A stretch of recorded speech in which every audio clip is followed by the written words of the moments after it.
Et voilà, donc je me présente donc Chersa. Je suis assistant administratif à l'ASBEF de Louga, en même temps chargé IEC. Chargé IEC, donc comprenez par IEC, informateur, éducateur et communicateur. Donc pratiquement, je suis arrivé à l'ASBEF en 98, à cette époque, j'étais père éducateur. Donc avec le temps, l'ASBEF m'a offert pas mal de formations qui m'a permis aujourd'hui justement de faire la communication au niveau de l'ASBEF. Depuis, je suis extrêmement connu aujourd'hui ici à Louga. Je fais des émissions radio à travers la radio Facebook, j'en ai fait. Je fais des émissions les jeudis à partir de 11h avec la radio Achille. Voilà. Ici même, je suis un animateur. Je me considère déjà comme un IEC, c'est-à-dire un animateur chargé justement de donner la bonne information aux populations. Voilà. Et par rapport à ça, nous avons à étudier justement la planification familiale.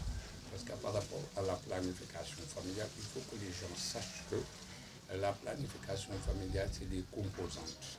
C'est des composantes. Nous avons les composantes de la planification familiale. Nous avons l'espacement des naissances, nous avons l'éducation à la vie familiale et nous avons la lutte contre la stérilité, qui sont donc les trois éléments qui composent la planification familiale.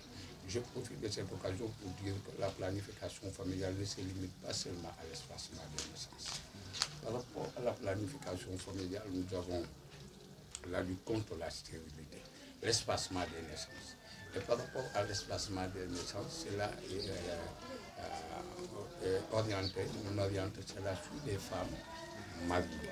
Et pourquoi la planification familiale aussi? L'objectif de la planification familiale, c'est de lutter contre la mortalité maternelle, infantile et néonatale. On a vu au Sénégal que le taux de mortalité est très élevé. Et cela est dû aux grossesses rapprochées, nombreuses et tardives. Voilà. Il y a les grossesses rapprochées. Voilà.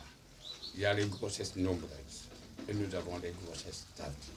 Les grossesses tardives, ce sont les grossesses qui interviennent au-delà de 30 ans. À cette époque de la vie, la femme commence maintenant à vieillir. Alors qu'elle va avoir pas mal de difficultés par rapport à la grossesse. C'est ce qu'on appelle les grossesses tardives. Nous avons les grossesses rapprochées.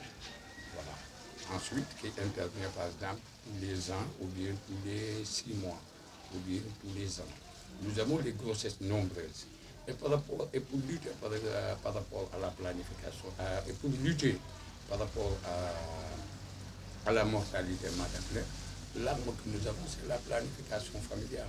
Avec la planification familiale, nous les enseignons à ce qu'ils puissent espacer les naissances d'une grossesse à une autre. Au moins, une femme, après l'accouchement, doit se reposer au moins 3 ans avant de mettre encore une autre grossesse en route. Et c'est pourquoi nous offrirons les méthodes contraceptives que nous avons. Mais il faut dire que par rapport à la planification familiale prend en charge tout le monde. Parce que même le non-marié, la planification familiale les prend en charge.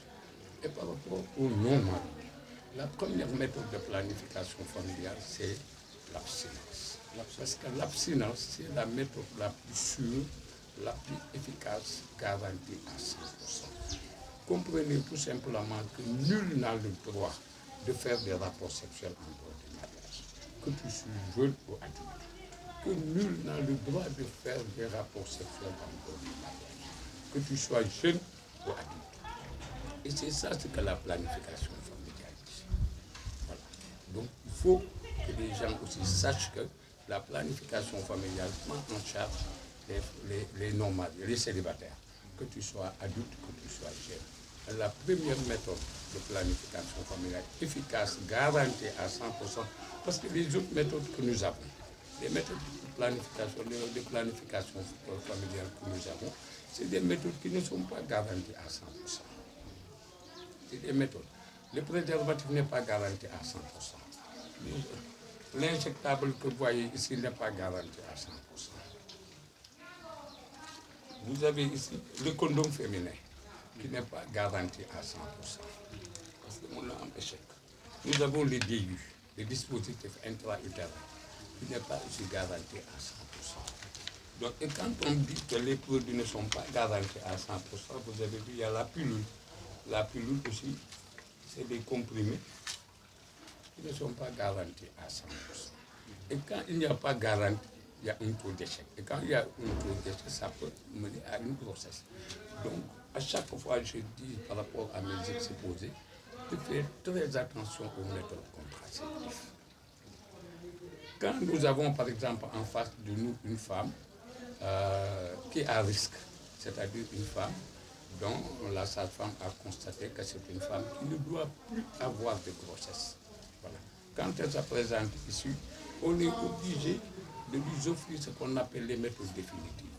C'est ce qu'on appelle la ligature des trompes. Moi, le voilà qui est petit ou bien la vasectomie chère. Il y a un organe qui appareil reproducteur de l'homme, dañ koy fas. Aussitôt après, l'autre am spermatozoïde. Dana am rapport, dana érecter normalement, dana am tout le plaisir qu'il faut, mais vous devez éjaculer, il y a beaucoup au microscope pour voir qu'il y a spermatozoïde. Et quand il y a l'absence de spermatozoïde, on ne peut pas avoir de grossesse. Pour dire tout simplement, pour tout ça, c'est pour vous expliquer que si ces méthodes étaient garanties à 100%, on n'allait pas faire recours aux méthodes définitives. Voilà. Donc, il faut que les gens sachent que par rapport à la planification familiale, l'objectif de la planification familiale, c'est de lutter contre la mortalité maternelle et infantile.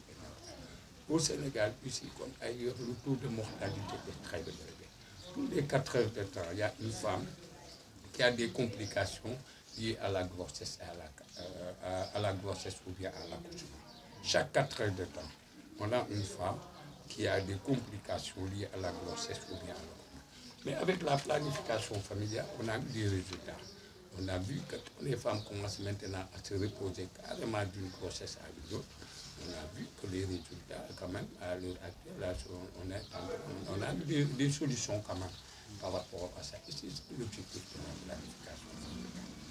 Donc il faut que les gens sachent que l'objectif de la planification familiale n'est pas aller faire le vagabondage sexuel. L'objectif de la planification familiale, il faut que les gens prennent les méthodes contraceptives comme un médicament. C'est quelqu'un qui vient se soigner. On a vu aujourd'hui qu'elle a des complications par rapport à l'accouchement ou bien à la grossesse. Ou bien, c'est une femme à risque, on lui offre ce médicament. Mais ce n'est pas parce qu'on fait la planification familiale pour le vagabondage sexuel. Et c'est la raison pour laquelle, par rapport aux non-mariés, que tu sois jeune et adulte, nous leur enseignons l'abstinence.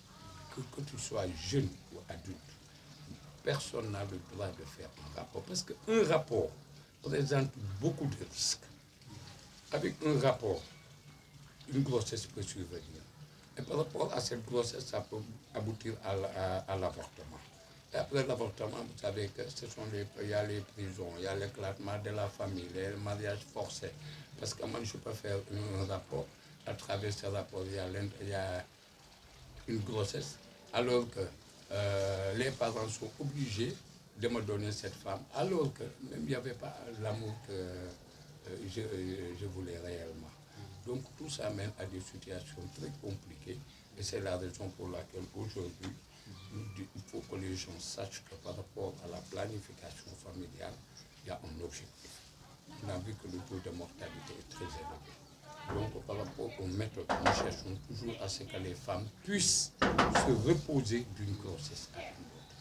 Ensuite, par rapport à la planification familiale, il faut dire qu'il y a des femmes qui sont actuellement dans leur foyer et qui n'arrivent pas à procréer.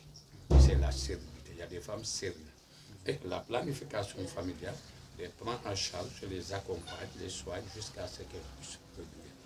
Donc c'est pourquoi au début je vous ai dit que nous avons les composantes de la planification familiale. Que la planification familiale ne se limite pas seulement à l'espacement des naissances. On prend en charge les femmes stériles, on les soigne jusqu'à ce qu'elles puissent produire. Et par rapport à la planification familiale aussi, nous avons l'éducation à la vie familiale. Parce qu'à travers la planification familiale, on cherche à arranger la famille, de telle sorte que même l'homme Même le mari va en bénéficier. Par exemple, avec l'étalement des naissances, il sera en mesure justement de faire des économies, bien gérer sa famille, bien éduquer ses enfants, parce que par rapport avec l'éducation à la vie familiale, on cherche maintenant à arranger la famille jusqu'à ce qu'elle puisse prendre en charge carrément. Il y a beaucoup d'enfants qui sont aujourd'hui dans la rue, des gens qui n'ont pas été éduqués. La plupart de ces enfants-là proviennent des familles nombreuses. C'est des familles très élargies où les parents n'arrivent même plus justement à les contrôler ou bien à les donner à manger. C'est des enfants qui se retrouvent dans la rue. Voilà, c'est par rapport à la planification familiale. Donc, on est en train maintenant de voir comment faire pour pouvoir maintenant faire la famille, de telle sorte que le père aura assez de moyens pour pouvoir prendre en charge tous ces enfants et les éduquer. Et c'est ça l'objectif de la planification familiale. Voilà. Donc, on vous remercie de nous avoir octroyé votre temps. Est-ce que vous êtes satisfait? Non, on est satisfait. On voulait juste avoir cet exposé. Ça nous servira d'une entrée dans le domaine de la santé. C'est là, pourtant pour moi, c'est la deuxième fois parce que j'avais vu Madame Daou pour le cas de VIH et Mme Sarko. J'ai longuement échangé quoi. Mais est-ce que ces méthodes contraceptives sont payantes quoi? La méthode, est-ce qu'elle est payante ou elle est gratuite? Ici, au niveau de l'ASBEF, on paye, mais ce n'est pas cher. Vous savez que dans certains pays, si vous allez dans certains pays, par exemple, le préservatif, on offre ça gratuitement. Mais par rapport aux autres méthodes, déjà, on paye, mais ce qu'on paye là n'est pas tellement signifiant. C'est pas tellement signifiant. Parce que les prix là, on fait des prix tenant compte justement des avoirs des populations. Donc, en tout cas, on est sûr que les femmes qui viennent justement s'approvisionner ont des moyens, peuvent quand même payer.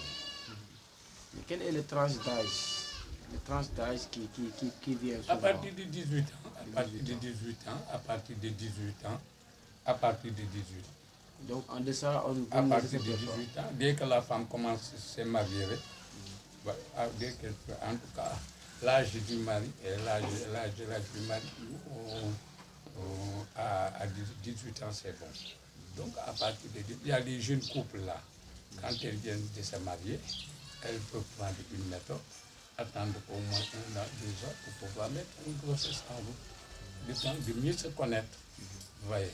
Donc à partir de 18 ans, les femmes peuvent prendre la pilule après le mariage. Par exemple, si une jeune fille de 12 ou à 14 ans ou à 15 ans, une jeune fille âgée de 12 à 15 ans, se présenter devant vous pour vous dire que je veux, est-ce que vous allez accepter ça? Là, vraiment, pour les jeunes filles de 11 à 12 ans, là, pratiquement au niveau de toutes les structures sanitaires, c'est des femmes que la planification, parce qu'à cette époque, même nous, actuellement, on se bat contre les mariages précoces. On se bat contre la sexualité précoce. On se bat contre la sexualité précoce. Donc, vraiment, à 11 ans, 12 ans, c'est de là. Mais en dehors, les risques qu'on peut y trouver, les risques, c'est-à-dire de la non-planification familiale. Par rapport au non. C'est-à-dire le fait que, par exemple, une fille qui n'est pas mariée ou non mariée se jette dans ce domaine. Est-ce qu'il n'y a pas de risque d'atteindre le VIH? Il y a des risques extrêmement graves. Tout avec le problème des non-mariés. Pourquoi la planification familiale dit que l'abstinence, c'est la méthode la plus sûre, la plus efficace et la plus sûre. Pourquoi? Parce qu'une jeune fille qui n'est pas mariée, s'il arrive aujourd'hui à avoir une grossesse hors mariage, mais ses chances de mariage vont se diminuer. Voilà. Ensuite, une jeune fille qui n'est pas majeure, déjà, il y a un problème de... Il y a l'immaturité des organes génitaux.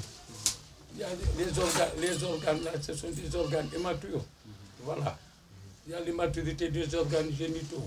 C'est des risques extrêmement graves. Et pour soi, nous, ici, au niveau de l'aspect, ce que nous enseignons aux jeunes filles, je vous l'ai dit au début, c'est de s'abstenir des rapports sexuels. Parce qu'avant 18 ans, déjà, il y a l'immaturité des organes génitaux. Déjà, c'est des risques extrêmement graves. Si on se bat aujourd'hui contre les mariages précoces, c'est parce qu'on cherche maintenant à protéger les filles par rapport aux risques. C'est pourquoi on se bat contre les mariages précoces. On souhaiterait que les femmes, au moins, aient 18 ans, 19 ans, 20 ans pour pouvoir se marier. À cette époque de la vie, il y a les organes qui sont complètement mûrs. La femme sera à mesure justement de mettre une grossesse en route. Mais si vous voyez par exemple, parce que la plupart des jeunes filles, de moins de 15 ans qui arrivent à tomber, c'est des femmes qui, au moment de l'accouchement, on est obligé de les orienter à l'hôpital pour l'accouchement. Parce qu'on prépare, on s'attend qu'à la dernière minute, elles peuvent présenter des complications. Et si cette femme-là est orientée dans ce circuit sanitaire, il n'y a pas un dispositif pour faire l'opération. C'est pourquoi, par rapport aux jeunes filles qui arrivent maintenant à avoir un mari, ou bien même qui n'arrivent pas à avoir, au moment de l'accouchement, on aurait souhaité les orienter au niveau de l'hôpital où il y a tout le dispositif. Comme ça, en cas de pépin, aussitôt, il y a beaucoup de blocs. Voilà. Et c'est pourquoi je vous ai dit que les jeunes filles jusqu'à 18 ans, on souhaiterait qu'ils s'abstiennent des rapports sexuels jusqu'au mariage. Mais là, en matière de sexualité, que tu sois adulte ou jeune, nul n'a le droit de faire des rapports sexuels en dehors du mariage. Parce qu'un rapport présente d'énormes risques. C'est des risques extrêmement graves. Et c'est pourquoi la planification familiale enseigne aux jeunes filles et garçons, même aux adultes qui ne sont pas mariés, de s'abstenir des rapports sexuels jusqu'au mariage. Parce que la sexualité, c'est des risques extrêmement graves. Voilà. Ça peut aboutir à un mariage forcé. Ça peut aboutir à l'avortement. Ça peut aboutir à l'éclatement de la famille. Il y a autant de risques qui peuvent accompagner un rapport. Ça peut aboutir à des infections sexuellement transmissibles.